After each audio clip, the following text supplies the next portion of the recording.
Allô? Oui, bonjour Estelle, Eric, Tam Tam la radio, Estelle de l'association Bêtes de Seine qui va nous présenter sa chronique intitulée Bêtes de Seine d'ailleurs. Oui, bonjour Eric. Comment vas-tu? Oui, très bien, merci. Et toi? Voilà, déjà, comment allons-nous en cette période complètement folle? Oui. Bon, est-ce qu'il y a du beau temps par chez toi? Oui, aujourd'hui il fait beau, ouais. Bon, mais par nous, chez nous aussi, ça se dégage. Donc c'est déjà une bonne chose. D'accord. Très bien. Alors, qu'est-ce que tu nous as concocté? Alors, aujourd'hui, je vais vous parler de l'équipe chien de l'association. D'accord. En vous racontant déjà une histoire de sauvetage qui a eu lieu il y a pas très longtemps. Oui. Après, je vous parlerai précisément des négligences. Je vais faire un petit focus sur qu'est-ce qu'une négligence, comment la signaler. Enfin voilà, je vais rentrer un peu dans les détails. Ah, très bien. Et ensuite, je vous parlerai aussi d'un moyen de nous aider, d'aider l'association. Voilà. Cela va de soi. Voilà. et voilà pour aujourd'hui. Beau programme. Alors, je te laisse la parole. Merci. Donc aujourd'hui, je vais vous parler de l'équipe chien.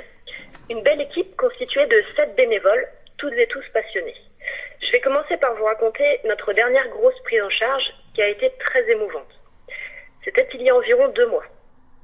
Sarah, la responsable de l'équipe, est contactée pour un signalement de 4 chiens maltraités par 2 personnes dans une ville proche de Rennes. Un chien à la tâche, maigre et quasiment tout le temps dehors. 3 autres chiens, maigres et en mauvais état de santé. Julia, la responsable de maltraitance et négligence de l'équipe chien, intervient alors pour lancer une procédure de sauvetage des pauvres chiens. C'est elle qui va chapeauter et coordonner les choses pour agir vite sans faire de vagues. Un dépôt de plainte pour maltraitance animale est fait par la présidente de l'association, Lucille. Nous tentons une session à l'amiable avec les propriétaires des chiens. Nous demandons aux gendarmes de nous accompagner afin d'être plus persuasifs. En parallèle, un contact est pris auprès de la fourrière la plus proche pour anticiper la prise en charge de ces loulous, car nous n'avons pas encore de famille d'accueil pour les accueillir en urgence, si la session avec les propriétaires fonctionne bien sûr. Mélanie et Aurélie, les responsables famille d'accueil, cherchent donc des personnes pour accueillir ces pauvres maltraités dans les meilleures conditions. En effet, il nous faut trouver des familles pouvant mettre en quarantaine les animaux et pouvant faire les soins nécessaires qui s'avèrent plutôt contraignants, car nous avons une suspicion de gale. Le lendemain, accompagnés des gendarmes, Lucille et un autre bénévole se rendent sur place pour négocier avec les 2 propriétaires la cession à l'amiable des 4 chiens. Après plusieurs heures de négociation, ils obtempèrent et nous cèdent les animaux enfin. L'appui de la gendarmerie lors de cette intervention fut très précieux. Si les propriétaires n'avaient pas accepté de nous remettre les animaux, nous aurions alors lancé une procédure de type réquisition 99.1 afin de permettre de sortir ces animaux de là grâce au pouvoir juridique. Est-ce que je peux intervenir juste sur cette Oui. parenthèse? Quand vous faites appel à ce type de procédure, ça prend du temps? Ah bah beaucoup plus, ouais. Oui, parce que là en fait, quand on part sur une réquisition, on fait appel, donc là il y a toute une procédure, procès verbal, on passe par un juge. Enfin voilà, c'est beaucoup plus long et ça peut mettre 3 mois, 1 an, enfin en fonction des propriétaires et de comment ils se défendent face à ça, quoi. D'accord. Je te prie de m'excuser de t'avoir coupé dans ton élan, mais c'est Pas de problème. des formations professionnelles. Ah non, mais il n'y a pas de souci, tu peux poser toutes les questions que tu veux. D'accord. Tu peux reprendre ta course. Ça marche. Donc c'est donc avec 4 chiens en piteux état que nous repartons. Elliot, mâle de 9 ans, ne tient pas debout. Il est maigre et plusieurs autres signes laissent présager qu'il a la gale. Il est emmené d'urgence chez un vétérinaire du secteur partenaire de l'association. Les 3 autres chiens, Lepsy, Nikita et Alaska, sont eux aussi en mauvais état, mais peuvent se déplacer normalement. Déployés avec des plaies apparentes laissant présager aussi une possible gale. Leur état est préoccupant. Ils partent tous les 3 en fourrière, le temps de voir le vétérinaire pour faire un constat et les premiers soins. Elliot, le chien de 9 ans, qui ne tenait pas debout, sort d'hospitalisation le lendemain, après avoir été perfusé, car il était déshydraté. Après avoir reçu les premiers soins, on lui administre des médicaments pour l'aider à soulager ses démangeaisons. Il a la gale et 10 kilos à reprendre. Il part en famille d'accueil de quarantaine, le temps de faire tous les soins nécessaires. Les 2 femelles de 10 et 4 ans, Lepsy et Nikita, partent dans une de nos familles d'accueil pour une quarantaine afin que leur soient prodigués les soins nécessaires pour éradiquer la gale et leur faire reprendre du poids également.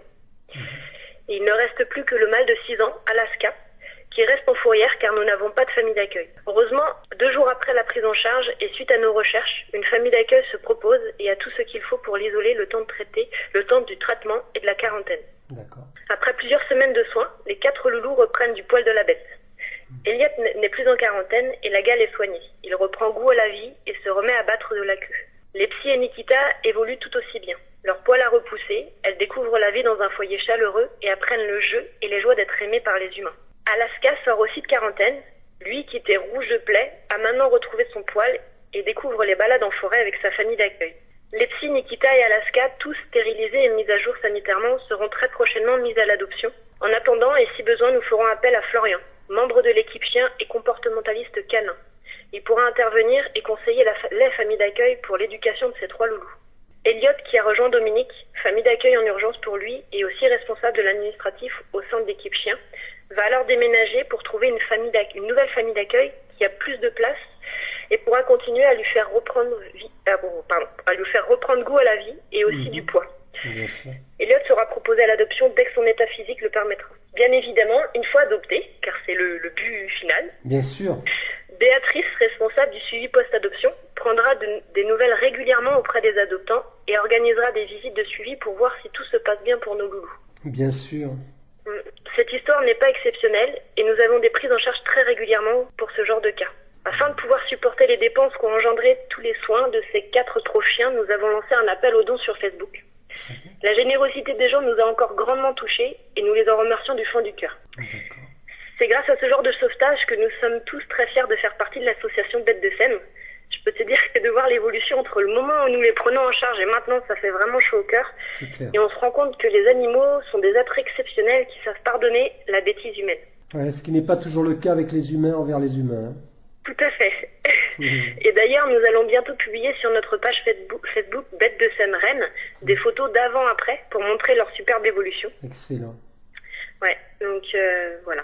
Ça, c'est la petite histoire de ces 4 chiens qui... Ah, écoute, on se voit pas, mais j'ai des frissons. Et Ah ouais? Ouais, franchement, ouais, ça m'émeut beaucoup. Et je suis très heureux que tu aies intégré les chroniques de Tam Tam la radio. Et moi, je suis très heureux de soutenir votre association et le travail que vous faites, qui est remarquable, hein, vraiment remarquable. Il faut qu'on vous soutienne, absolument. Merci. En tout cas, voilà, les auditeurs ne s'y tromperont pas. Je te laisse continuer. Je présume que tu as encore quelques éléments à nous apporter. Oui. Je t'en prie. Ouais. Du coup, je vais partir un peu plus sur les négligences à proprement parler et je viens donc à des questions qui nous sont souvent posées en fait. Oui. Qu'est-ce qu'une négligence et comment signaler une négligence? D'accord. Évident. Donc en fait, je vais partir de la définition sur Wikipédia par rapport à la négligence. Donc la négligence, c'est la cruauté envers un animal ou maltraitance envers un animal et est le fait qu'un être humain fasse subir à un animal, qu'il soit sauvage, domestique, apprivoisé ou tenu en captivité, un acte visant à lui faire du mal, que ce soit sous forme active ou sous forme passive. Estelle, je suis en train de te perdre. Je crois que tu... Ah, là, je suis revenu? Oui, tu es revenu. Est-ce que tu peux reformuler la négligence, s'il te plaît? D'accord, je redonne la définition. Oui, s'il te plaît. Donc la définition de la négligence sur Wikipédia, donc c'est la cruauté envers un animal ou maltraitance envers un animal. Et le fait qu'un être humain fasse subir à un animal qui soit sauvage, domestique, apprivoisé ou tenu en captivité un acte visant à lui faire du mal, que ce soit sous forme active ou sous forme passive. D'accord. Et du coup, qu'est-ce que le bien-être animal? Une fois que tu as dit ça, voilà. Donc, le bien-être animal, je vais vous donner la définition de l'ANSES datant de 2018, car je la trouve plutôt claire. Donc, le bien-être d'un animal est l'état mental et physique positif lié à la satisfaction de ses besoins physiologiques et comportementaux, ainsi que de ses attentes. Cet état varie en fonction de la perception de la situation par l'animal. Donc ça, c'est vraiment important de prendre en compte ça et de bien comprendre cette définition parce que souvent c'est justement la satisfaction des besoins, que ce soit physiologiques ou comportementaux, qui ne sont pas du tout réalisés et voilà. Très bien. Je me permets de te couper. Je ferai une coupe au montage, ne t'inquiète pas. Juste pour te dire que là, tu es à la bonne distance au niveau de l'enregistrement, parce que tout à l'heure, tu étais trop loin. Après, dans tes définitions, ça a un petit peu craqué, mais ça va. Là, tu es bien. Voilà, c'était juste pour t'indiquer ça. Donc, tu peux continuer. Il n'y a pas de problème. Enfin, pour signaler une négligence, peu importe l'espèce, plusieurs possibilités. Oui. Faire appel à une association de protection animale, telle que Bêtes de Seine, la SPA, 30 millions d'amis ou encore la Fondation Brigitte Bardot, pour ne citer que les plus connus. D'accord. Beaucoup de petites associations sont présentes partout sur le territoire breton et il est facile de les retrouver sur Internet. Oh, c'est vrai, oui. Oui. Il est aussi possible de faire appel à la direction départementale de la cohésion sociale et de la protection des populations, la DDPP comme on l'appelle souvent. La DDPP. Oui. Tu as un numéro de téléphone pour ça ou pas? Non, en fait, il y a un service par département et coordonné sur Internet. D'accord, ok. Voilà, c'est un service rattaché à la préfecture du département. Anciennement, ça s'appelait la DSV. D'accord. Pour ceux qui connaissent. D'accord. Vous pouvez aussi solliciter le maire de la commune où se trouve l'animal ou la gendarmerie du secteur afin qu'il se déplace et intervienne auprès du ou des propriétaires. C'est clair. Lors de votre signalement, il est impératif de donner un maximum d'informations, notamment l'adresse exacte du lieu de détention du ou des animaux, le nom du propriétaire si vous le connaissez, et un détail de l'état des animaux, voire des photos si cela est possible. Bien sûr. Pour rappel, il est interdit de pénétrer sur le domaine privé, que ce soit dans une maison, un jardin ou un champ. Est-ce que je peux rebondir là sur... parce qu'on est en période d'été. Un chien dans une voiture qui est en train de mourir, hein, de soif. Oui, un chien dans une voiture, il faut savoir qu'on a le droit de péter la vitre de la voiture pour le sortir de là. Après, le mieux c'est d'appeler tout de suite la gendarmerie, parce que c'est eux qui agiront le plus rapidement possible. Bien sûr, d'accord, ok. Voilà, mais il faut savoir qu'effectivement, un chien qui est en train de suffoquer dans une voiture, on a le droit de péter la vitre. On a le droit d'intervenir en tout cas. Oui. Mais bon, c'est mieux de faire appel aux gendarmes et aux forces de l'ordre. D'accord. Voilà. Après, tous ces détails, en fait, c'est super important de les donner, que ce soit aux associations ou au service départemental, ainsi qu'à la mairie ou aux gendarmes, parce qu'en fait, plus on a d'informations, plus ensuite c'est facile de retrouver les propriétaires quand on n'a pas le nom, d'aller sur place pour pouvoir constater les faits. Surtout, pour les chiens, c'est un peu plus compliqué, parce que souvent ils sont en intérieur, ou dans des jardins, c'est un peu clôturé. Les chats, c'est un peu pareil. Mais tout ce qui est chèvres, chevaux, équidés, tout ça, effectivement, plus on est précis et plus on pourra agir vite, en fait. D'accord. Voilà. Et enfin, je vais terminer, en fait, par un moyen de nous aider. Oui. Parce que pour ce genre de prise en charge, en fait, on a toujours besoin d'aide financière. Bien sûr. Donc c'est pour cela que nous avons mis en fait en place sur notre site internet www.betdescène.net un onglet pour les parrainages des animaux qui sont en soins et ou en rééducation et donc pas encore à l'adoption. D'accord. Et ça on en a quelques-uns. Ouais. Ouais. Le paiement peut se faire via PayPal, virement bancaire, chèque ou espèce à envoyer à l'adresse Bêtes de Seine, boîte postale 59122, 35 091 Rennes, CEDEX 09. Je crois d'ailleurs qu'on peut retrouver les coordonnées sur le site Tam Tam la radio. Oui, tout à fait, en lien direct. et du coup, et pour information, l'association reconnue d'intérêt général, donc tout don est déductible d'impôt. C'est bien. C'est bon à savoir. D'accord. Ouais, quand même. Voilà. C'est à hauteur de combien de pourcents d'ailleurs? C'est 66%. 66%, oui, c'est pas négligeable. Bien sûr. C'est assez important, ouais. Oui, c'est quand même assez important, c'est super. Ouais, magnifique. Voilà. Est-ce que tu as encore quelque chose à rajouter, Estelle? Là, sur cette chronique-là, non, j'ai tout dit. D'accord. Je peux donner les infos pour la prochaine chronique, si tu veux. Oh, écoute, tu peux nous donner, quelques pistes. Ça peut donner envie à nos auditeurs de te retrouver pour la prochaine, bien sûr, si tu souhaites. Ouais. Vas-y. Donc, en fait, lors de la prochaine chronique, je vous parlerai de l'équipe des animaux de la ferme. Ouais, bien. Un petit peu. Je ne raterai pas ce rendez-vous. Oui. Et pareil, je vous raconterai l'histoire d'un sauvetage. Ah, génial. Ne dis pas tout, ne dis pas tout, ne dis pas tout. Je ne dis pas tout.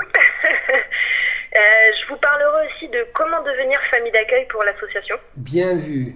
Voilà, bien. donc je rentrerai dans les détails aussi. Bien. Et aussi un autre moyen de nous aider, parce qu'en fait il existe plein de moyens de nous aider. C'est clair, mais c'est évident. Voilà, voilà. Et aussi je voulais te remercier énormément pour ton soutien, parce que c'est vrai que c'est toi qui es venu vers nous en fait. C'est vrai. Et pour nous, c'est un soutien en plus, donc merci beaucoup. Moi, je le fais pour vous, mais aussi pour les animaux. Tu sais, j'adore les animaux et voilà. Donc, non, mais c'est bien. C'est bien. Puis c'est un bel échange. Je trouve qu'en plus, ta chronique est vraiment bien conçue. Elle est super. Moi, je suis un fan et je pense que tu vas trouver des auditeurs qui vont venir écouter régulièrement ta super chronique. J'adore. J'espère, merci. En tout cas, tu remercies tes camarades de Bêtes de Scène parce que ils font partie aussi de ta chronique, puisque oui, tout à fait. ils sont sur le terrain et toi aussi d'ailleurs. Oui. D'ailleurs, Estelle s'occupe elle de la partie équidée, des chevaux. Oui. Tout à fait. Très bien. Donc, voilà. Et puis merci à tous aussi pour votre écoute. Voilà, c'est super et n'hésitez pas, les auditeurs, je compte sur vous. Vous allez, sur le site de Tam Tam la radio, vous avez le logo Bêtes de Scène. Vous cliquez dessus, vous êtes en lien direct avec le site de Bêtes de Scène et vraiment soutenez-les, c'est super ce qu'ils font. Merci beaucoup. Estelle, je te fais un très gros bisou. Ouais, je me permets, tu vois. Oui, gentil. Voilà, et je te prends hors antenne, si tu vois,